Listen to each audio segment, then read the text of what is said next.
the defensive version of our preview of national team players. Right. So as we mentioned, you have Chris Richards, who, by the way, wasn't playing that much even when he was healthy. He's played a total of 45 minutes of Premier League football this season. So I would argue that move to Palace has been a disaster. I mean, we're forcing it at this point, right, Mosse? When it comes to Chris Richards, I know that people looked at him as the hope and the belief that he was going to come good. But for this cycle right now, I just feel like we're going to put him and therefore the U.S. team in a position that is problematic just by throwing him in. Yeah, there has been this feeling that deep down he's who Greg Berhalter would like to be starting alongside Walker Zimmerman, but to your point, those chances might be running out. And it might test my Formus fallacy call. So that leaves Zimmerman and Long as the presumed starters if the World Cup started tomorrow. And with them, you have this issue of their inactivity because their teams got knocked out early in the MLS playoffs. And in Long's case, a bad window. Yep. Just his form in general has been poor, and so a lot of people will not have played a game for a month. Right. I mean, bombed out of the playoffs. Yeah. So some of the other options: Cameron Carter-Vickers, who is playing regularly for Celtic; Eric Palmer-Brown playing regularly for Troyes in Ligue 1.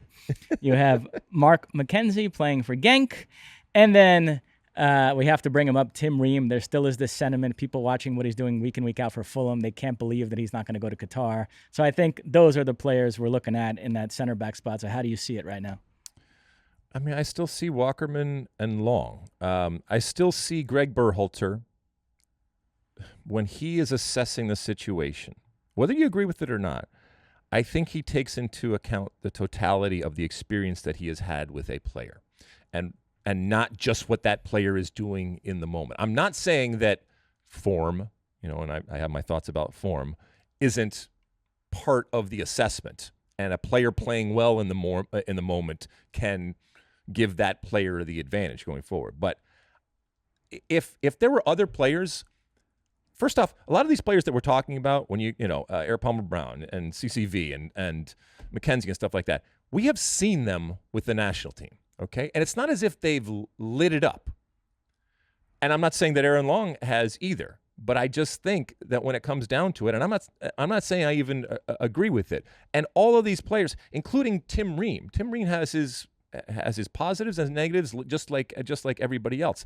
I just think ultimately, unless there was somebody that was so good, and to your point, I think that they thought Chris Richards was going to be that player that when he started playing consistently was going to be just so far and away better than anybody else that there wasn't even going to be a question as to whether he was going to start for this team. But since that hasn't happened, and nobody else has really shown through the cycle that they have been great under Greg Berhalter and just grabbed that position after Miles Robinson went down and said, "This is mine," that, just pick one and go for it.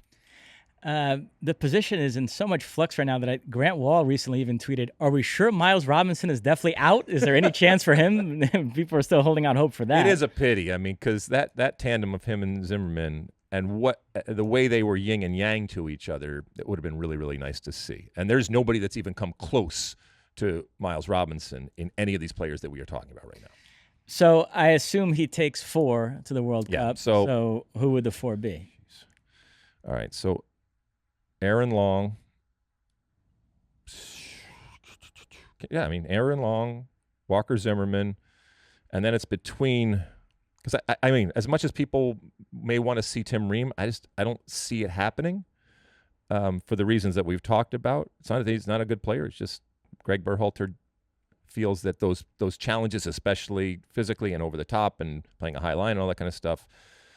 Yeah, I mean, I think it's going to be Vickers, and I think he likes McKenzie. So between Eric Palmer-Brown, I'll go with Eric Palmer-Brown. So you're ruling out Richards at this point? I mean, yeah, if he's not playing and now he's still. No, you're probably right. He's gonna take him and just. You think he's gonna take Richards over Eric Palmer Brown. Again, we can caveat it because it's a medical situation we're not fully informed on. But let's say they check in on him in 7 to 10 days whenever they go to announce a squad, and he feels like he might be fit enough to play at the World Cup. Then I think he would find a place for him. If he's still not even close at that point, then yeah, you can't. But what does like fit to play in the World Cup mean? I mean, if he's still 10 days away from just training, right? Right. It doesn't mean he's even going to play a game. Right. So therefore, he will not have played a game for months on end and very, very little time, and a major injury that obviously has kept him off. And yet I think that Greg Berhalter, I don't know why, sees something in him that the others don't have. And if there's even the slightest chance that Chris Richards can, for 90 minutes, be great in the way that he feels that he can be great, he's going to put him on that plane. Yeah, I think it's Zimmerman, Long, Carter Vickers, and if Richards is healthy enough, Richards. If Richards can't play, then McKenzie gets that spot. Yeah. But I'll just say I would take Tim Ream. I'm in that case. You would? Okay. Yeah. Okay. And not Eric Palmer Brown. Not Eric Palmer Okay. Brown. So you think McKenzie's good? That is a good call. I think he does like McKenzie. I think it's pretty obvious that it's not that he doesn't like him. I mean, he might like him very much. That from a Tim Ream perspective, I just don't think that's happening. All right. You like that clip? Well, my State of the Union podcast drops every week. Subscribe now on Apple Podcasts, Spotify, or wherever you get your podcasts. You like that clip? Well, my State of the Union podcast drops twice a week right here on my very own YouTube page. The only way to stay up to date is to hit that subscribe button down below. Size the day, and see you soon.